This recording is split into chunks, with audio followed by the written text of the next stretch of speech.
everyone, don't mind the pup. Today we are on step 19 of loading HTML forms by building a registration form on freecodecamp.org.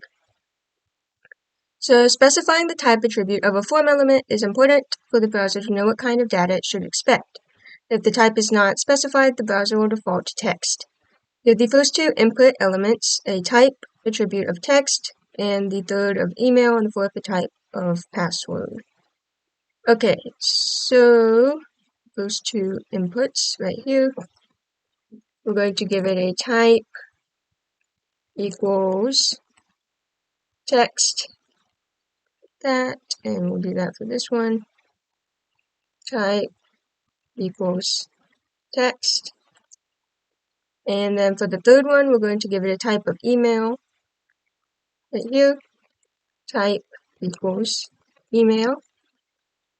And for this one down here, we're going to give it a type of password,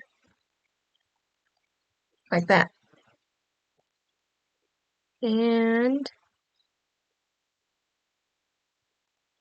that's it for this video. Thanks for watching, and I'll see you next time.